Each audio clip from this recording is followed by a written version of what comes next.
Hello बच्चों, आज से हम स्टार्ट करने वाले हैं अपनी न्यू एनसीईआरटी मैथ की बुक का लेसन 3 जिसका नाम है दो चर वाले रैखिक समीकरण। सबसे पहले हमें यह देखना होगा कि रैखिक समीकरण किसको बोलते हैं और दो चर वाले रैखिक समीकरण कौन से होते हैं। आप जानते हैं कि हम चर और अचर किसको कहते हैं।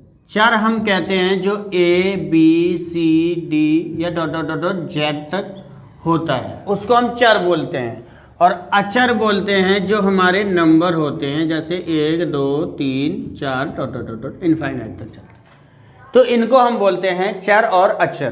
तो आपको अब दो चरों का प्रयोग करना है, जैसे कि नाम में बोला है दो चर वाले रैखिक समीकरण, यानी कि दो चर आपको ए बी सी डी में से कोई भी दो चर लेने हैं और फिर उनसे आपको समीकरण बनाना है।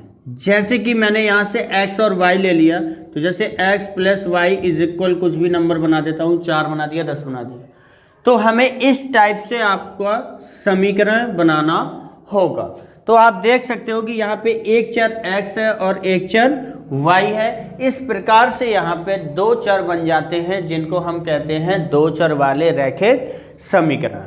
तो आपको यहाँ पे दो चर वाले रैखिक समीकरण जैसे हम नॉर्मली स्टैंडर्ड समीकरण लेते हैं जो वो हो गए a1x plus b1y plus c1 is equal 0, and दूसरा होगा a2x plus b2y plus c2 is equal 0।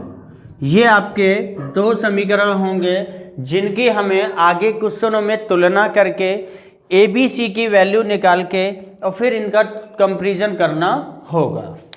तो पहले तो हमें ए बी और सी में कंपैरिजन किस टाइप से करना होगा, वो भी कंपैरिजन दो तरीके से होता है, एक ग्राफी तरीके से और एक होता है बीजगणितीय तरीके से।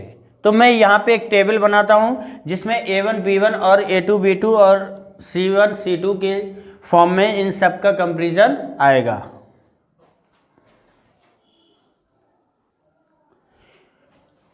तो दो हमारे रैखिक समीकरणों के गुणांकों के बीच में संबंध में मैंने एक टेबल बनाई है, और ये टेबल में आपको दिख रहा होगा कि मैंने यहाँ पे अनुपातों की तुलना के साथ फिर यहाँ पे ग्राफी रूप में भी बताया है और बीजगणितीय रूप में भी बताया है।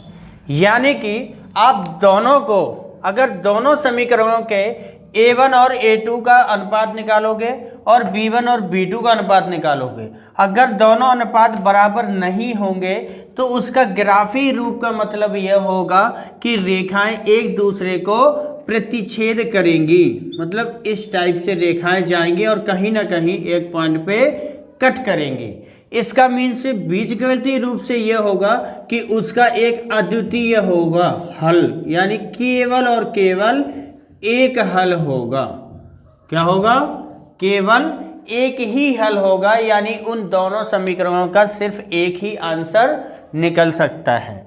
अगर a1 और a2 का अनुपात, b1 b2 का अनुपात, c1 और c2 का अनुपात तीनों अनुपात बराबर आते हैं तो हम ग्राफी रूप से जब उसको ड्रॉ करेंगे तो रेखाएं संपाती होंगी, यानी एक के ऊपर एक रेखा आएगी, और बीजगणितीय रूप से होगा उसके अपरिमित रूप से अनेक हल होंगे, यानी हम उनको किसी भी कई टाइप से हल कर सकते हैं और उनकी बहुत सारी वैल्यू भी हो सकती हैं।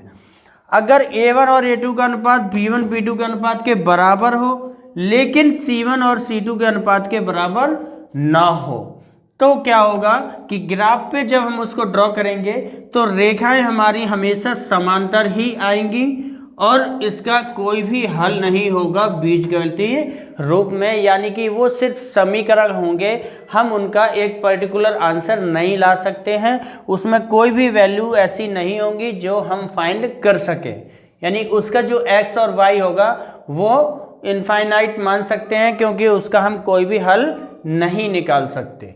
तो ये टेबल आपको बहुत अच्छे से याद रखनी है और इसको आप ड्रॉ कर लीजिएगा, अपनी नोटबुक में नोट कर लीजिएगा, क्योंकि इस टेबल का आपको हर जगह यूज मिलने वाला है इस चैप्टर में। तो जब a1 upon a2 is equal not होगा b1 अपॉन b2 तो रेखाएं आपकी कैसी होंगी? प्रतिच्छेद करेंगी और अनेक वो सिर्फ एक ही हल होगा। अगर a1/a2 बराबर b1/b2 बराबर c1/c2 होगा तो रेखाएं संपाती होंगी और उसके अनेक रूप से हल होंगे।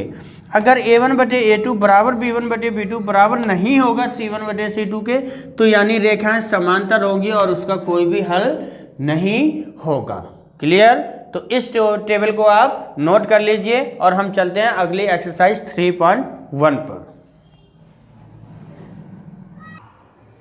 चलिए स्टार्ट करते हैं एक्सरसाइज 3.1 का क्वेश्चन नंबर 1। क्वेश्चन नंबर 1 है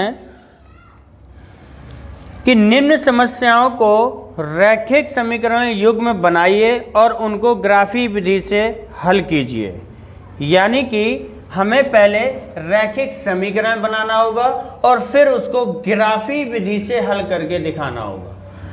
जैसे क्वेश्चन नंबर फर्स्ट में दिया हुआ है कि कक्षा 10 के 10 विद्यार्थियों ने एक गणित की पहेली प्रतियोगिता में भाग लिया। यदि लड़कियों की संख्या लड़कों की संख्या से 4 अधिक है तो प्रतियोगिता में भाग लिए गए लड़के और लड़कियों की संख्या ज्ञात कीजिए। तो हमें क्या करना होगा, पहले इसके 2 चर वाले रैखिक समीकरण बनाना होगा। तो हम क्या कर लेंगे, हम मान लेंगे कि माना लड़कियों की संख्या, हमने मान लिया लड़कियों की संख्या x है और लड़कों की संख्या हमने क्या मान लिया, लड़कों की संख्या हमने मान लिया y है। अब आपने देखा है कि कक्षा 10 के 10 विद्यार्थी, यानी कि आपको पता है कि कुल विद्यार्थी जो हैं वो कितने हैं, कुल विद्यार्थी 10 हैं। अगर हम लड़कियों की संख्या और लड़कों की संख्या दोनों को जोड़ दें तो हमें इक्वल कितना मिल जाएगा, 10। यानी कि दोनों की संख्याओं का योग कितना है, 10, लड़कों की संख्या और लड़कियों की संख्या का। अब सेकेंड कंडीशन में वो बोल रहा है कि लड़कियों की संख्या लड़कों की संख्या से 4 अधिक है। यानी कि हम यहाँ लिखेंगे लड़कियों की संख्या कैसी है, लड़कों से 4 अधिक है। यानी कि अगर हम इससे हमें यह पता लग सकता है कि लड़कियों की संख्या हमारे पास ज़्यादा है। अगर हम लड़कियों की संख्या से लड़कों की संख्या को घटा देंगे तो हमें इक्वल क्या मिल जाएगा, 4 मिल जाएगा, क्योंकि लड़कियों की संख्या कितनी ज़्यादा है, 4 ही ज़्यादा है। तो हमने क्या करा, लड़कियों की संख्या से लड़कों की संख्या को घटा दिया तो हमें 4 मिल गया। ये हमारे ये हमारे बीजगणितीय रूप इन दोनों के आ चुके हैं। ये हमारे होते हैं बीजगणितीय रूप। अब बीजगणितीय रूप की सहायता से हमें इसको ग्राफ पे सॉल्व करना होगा और सॉल्व करने के बाद इसका आंसर भी पता करना होगा।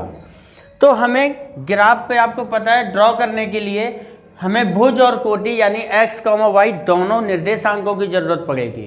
तो हम क्या करेंगे, निर्देशांक बनाएंगे। पहले हम लेंगे समीकरण फर्स्ट से। फर्स्ट क्या है, x + y बराबर 10 है।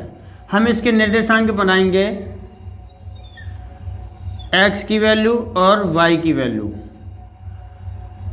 अब यहाँ पे हम कुछ भी एक वैल्यू अपनी तरफ से ले लेंगे। हमने ले लिया जब x बराबर हमने कुछ भी ले लिया, 2 है, 1 है, 5 है, आप कुछ भी ले सकते हो। तो यहाँ पे हो जाएगा 2 + y बराबर 10, यानी y बराबर हो जाएगा 2 - 10 8। तो x की वैल्यू जब हमने 2 ली तो y की वैल्यू निकल के आई हमारे पास 8। अब हम ले लेते हैं जब x बराबर 3 हो, आप कुछ भी ले सकते हैं। तो x की जगह 3 रखेंगे तो 3 + y बराबर 10, यानी y का मान मिल जाएगा 10 - 3 7। तो जब हमने x का मान 3 लिया तो हमें y का मान कितना मिल गया, 7। यानी इसके निर्देशांक जो निकल के आए वो निर्देशांक आए हैं हमारे x, y के रूप में होगा, यानी कि 2, 8 और 3, 7। हमने पहले समीकरण से निर्देशांक निकाल लिए हैं। इसी तरीके से हम दूसरे समीकरण से निर्देशांक निकालेंगे, समीकरण सेकंड से। समीकरण सेकंड क्या है, x - y बराबर 4। इसके भी हम निर्देशांक निकालेंगे। x की वैल्यू और y की वैल्यू। इस पर भी आप किसी एक की वैल्यू लेट कर लो अपनी तरफ से। जैसे यहाँ पे y माइनस का है, उस साइड जाएगा प्लस का हो जाएगा, तो हम y की वैल्यू लेट कर लेते हैं, मान लेते हैं, वो आसान रहेगा। हमने मान लिया कि माना y बराबर 1, तो यहाँ पे हम रखेंगे x माइनस 1 बराबर 4, ये माइनस का 1 उस साइड जाएगा तो x बराबर हो जाएगा 5।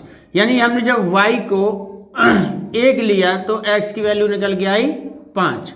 अब हम जब y बराबर ले ले 2, तो यहाँ पे हो जाएगा x माइनस 2 बराबर 4, 2 उस साइड जाएगा तो x बराबर 6। यानी y की वैल्यू जब हमने 2 ली तो x की वैल्यू निकल के आई 6। तो इसके जो हमारे पास निर्देशांक निकल के आए वो आए हैं 5,1 और 6,2। क्लियर? तो ये हमारे दोनों समीकरणों के निर्देशांक आ चुके हैं। अब हम इसका ग्राफ खींचेंगे। ग्राफ खींचने के लिए इस तरीके से हम x अक्ष, y अक्ष, x डैश अक्ष एंड y डैश अक्ष बना लेंगे। यहां पे होगा हमारा मूल बिंदु 0,0। अब आप देख सकते हो कि हमारा मैक्सिमम जो नंबर है वो 8 तक गए हैं, तो हम क्या करेंगे, 8 तक सब जगह नंबर ड्रॉ कर लेंगे। 1 2 3 4 5 6 7 8। यहाँ पे भी 1 2 3 4 5 6 7 8। यहाँ पे माइनस में हमारे पास कोई नंबर है नहीं है। जब हमारे पास माइनस में कोई नंबर ही नहीं है तो हम माइनस में ड्रॉ भी नहीं करेंगे। क्लियर?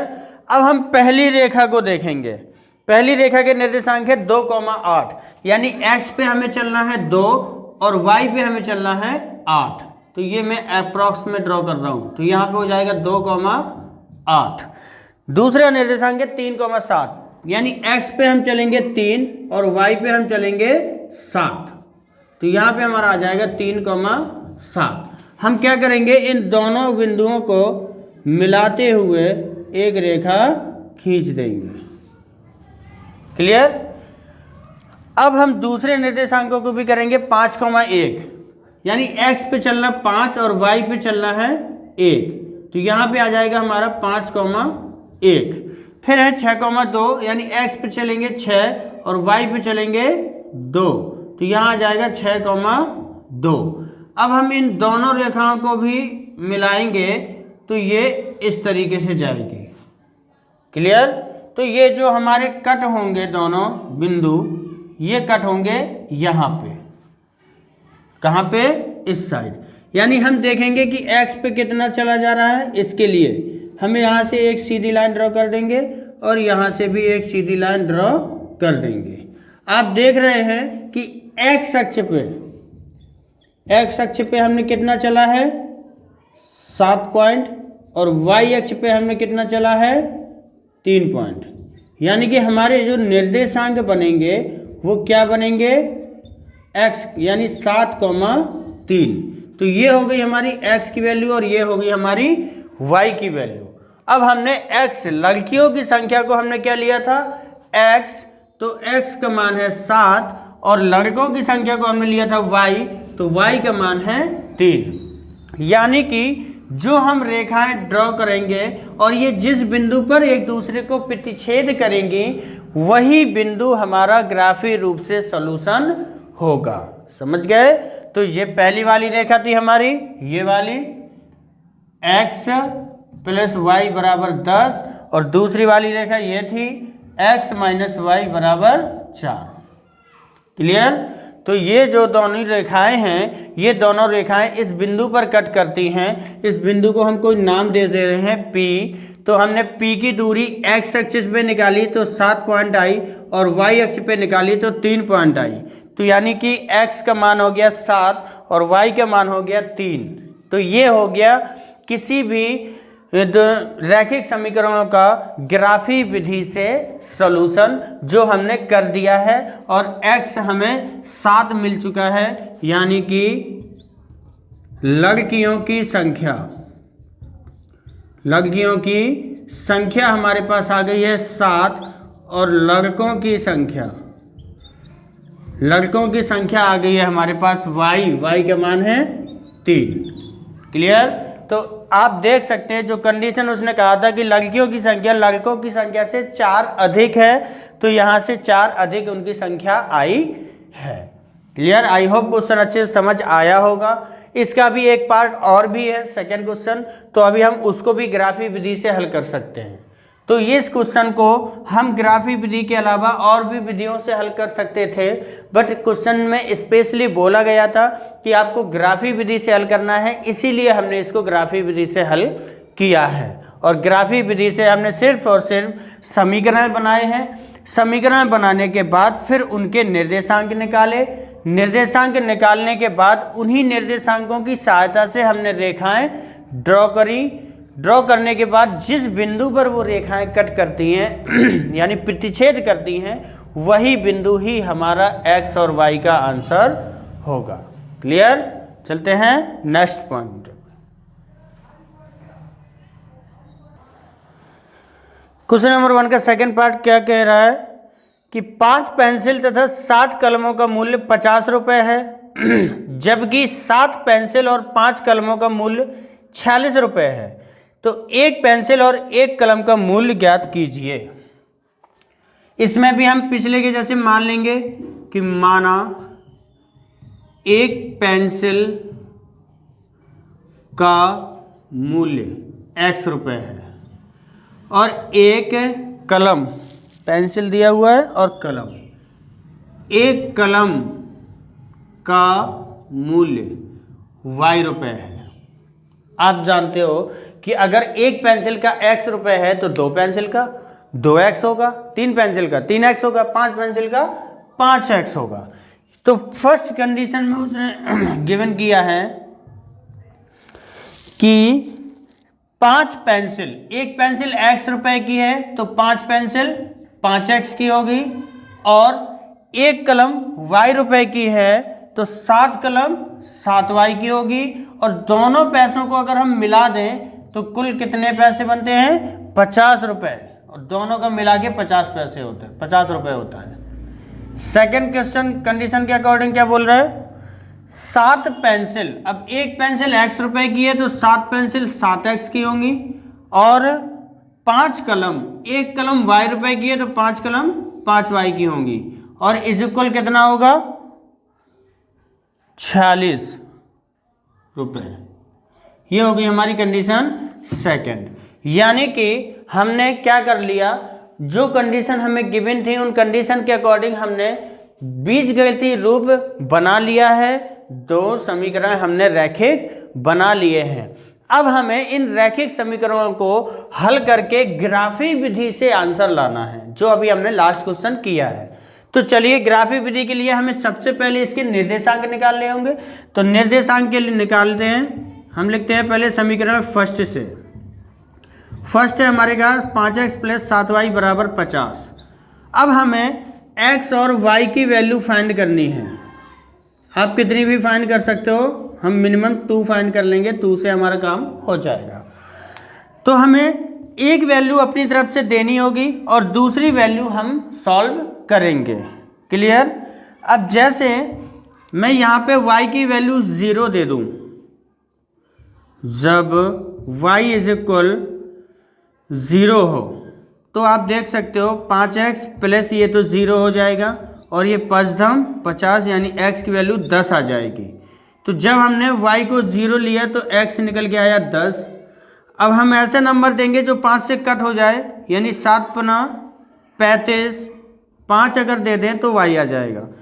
तो हम लेंगे जब y = 5 है तो यहाँ पे रखेंगे 5x + 7 × y की जगह रख देंगे 5 = 50। तो ये 7 × 35 हो जाएगा, उस साइड जाएगा तो 5x = 50 - 35 हो जाएगा, तो 5x बराबर बचेगा 15, यानी x का मान आ जाएगा हमारे पास 3, 5 × 15। तो जब हमने y को 5 लिया तो x हमारे पास कितना आ गया? 3। यानी कि हमारे पास जो निर्देशांक निकल के आए वो क्या आ गए? 10, 0 एंड 3, 5। हमारे समीकरण फर्स्ट से जो निर्देशांक निकलने थे वो हमारे निकल के आ चुके हैं। अब इसी प्रकार हम समीकरण सेकंड से निकालते हैं। समीकरण सेकंड हमारे पास है 7x + 5y = 46। अब यहाँ पर भी हम ऐसी वैल्यू लेंगे जो हमारी कट हो जाए, किसी की भी, चाहे x की ले लो चाहे y की। जैसे हम x की वैल्यू ले लेते हैं 0, तो 0 से हमारा x 0 हो जाएगा, ये 5 से 46 नहीं कटेगा, यानी कि हम ले लेते हैं क्या 7 या 21, 46 में से 21 जाएगा तो 25 बच जाएगा।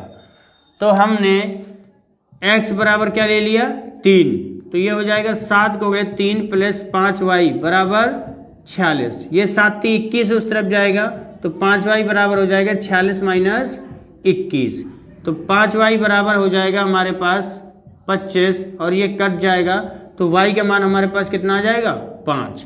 यानी जब हमने x 3 लिया तो y हमारे पास कितना आ गया 5 आ गया। क्लियर? आप देख सकते हो ये सेम बन रहे हैं। अब हमें क्या करना होगा, एक हमें x की वैल्यू फिर से कुछ और लेनी होगी। जैसे हम कुछ भी ले लें 7 दूनी 14, या फिर माइनस में ले लें।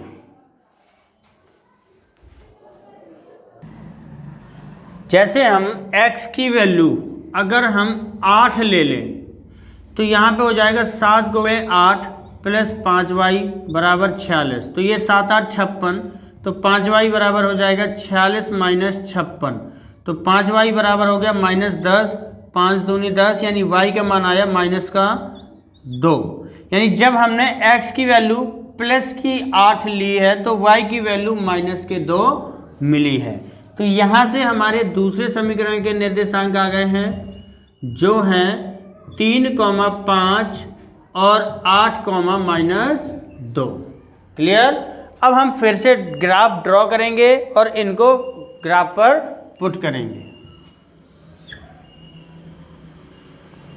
मैक्सिमम नंबर हमारे पास कितना है 10 तक है, तो ये तो हो जाएंगे हमारे मूल बिंदु 0, 0, 1 2 3 4 5 6 7 8 9 10, -1 -2, सॉरी माइनस यहाँ नहीं होगा, 1 2 3 4 5 6 7 8 9 10, यहाँ पे हो जाएगा -1 -2 -3 -4 -5 -6 -7 -8 -9 -10, और यहाँ पे भी हो जाएगा -1 -2 -3 -4 -5 -6 -7 -8 -9 और -10।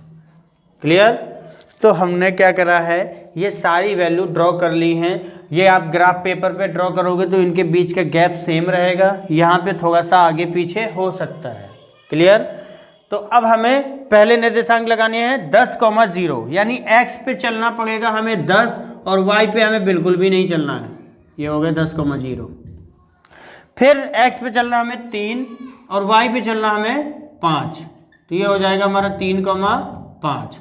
जब आप इसको मिलाओगे तो ये आपकी रेखा इस तरीके से बनेगी। क्लियर? फिर दूसरा है 3, 5, यानी x पे चलना 3 और y पे चलना 5, तो आपका यही मिलेगा। फिर चलना है x पे चलना आपको 8 और y पे चलना आपको -2, यानी नीचे की तरफ, तो यहाँ पे आएगा आपका 8, -2। अब इसको मिलाते हुए भी आपको एक रेखा ऐसे खींचनी होगी। तो ये दोनों रेखाएं आपकी जो प्रतिच्छेद कर रही हैं, ये इस बिंदु पर प्रतिच्छेद कर रही है जो कि है 3, 5। हम इसका समीकरण लिख देंगे पहली वाली का 5x + 7y = 50, दूसरी वाली का है 7x + 5y = 46। तो ये फिर से P बिंदु पर प्रतिच्छेद करती हैं और बिंदु P के यहाँ हम लिख देंगे दोनों रेखाएं बिंदु P पर प्रतिच्छेद करती हैं, अतः P के निर्देशांक क्या है 3,5 ही अभीष्ट हल होगा। यही हमारा क्या होगा, हल होगा, यानी ये x की वैल्यू होगी और ये y की वैल्यू होगी। तो x हमने किसको लेट किया था, एक पेंसिल का मूल, तो हमारे पास एक पेंसिल का मूल, अतः एक पेंसिल का मूल्य कितना आ गया, x की वैल्यू 3 रुपये, और एक कलम का मूल्य, कलम का मूल्य y रुपये यानी कि 5 रुपये। इस तरीके से हमने ग्राफ की सहायता से दोनों क्वेश्चनों का सॉल्यूशन हमने प्राप्त कर लिया है और दोनों का हमें आंसर भी मिल चुका है। हमने इस क्वेश्चन को भी ग्राफ से सॉल्व किया है और पिछले क्वेश्चन को भी ग्राफ से सॉल्व किया है। आप सभी क्वेश्चनों को, जो क्वेश्चन ग्राफी विधि से नहीं भी सॉल्व होना है तो हम उसको भी ग्राफ के अकॉर्डिंग सॉल्व करके चेक कर सकते हैं, आप अपनी प्रैक्टिस कर सकते हो। तो ग्राफी विधि आपको समझ अगर आ गई है तो आप और क्वेश्चन खुद से प्रैक्टिस कीजिए ताकि ग्राफी विधि एकदम एक्यूरेट हो जाए। क्लियर? तो अभी आपके सिलेबस में ग्राफी विधि में सिर्फ एनसीईआरटी में 2 क्वेश्चंस हैं जो कि आपको करा दिए गए हैं। अब आप इनकी आज प्रैक्टिस कीजिएगा और इनके और सॉल्यूशन देखिएगा।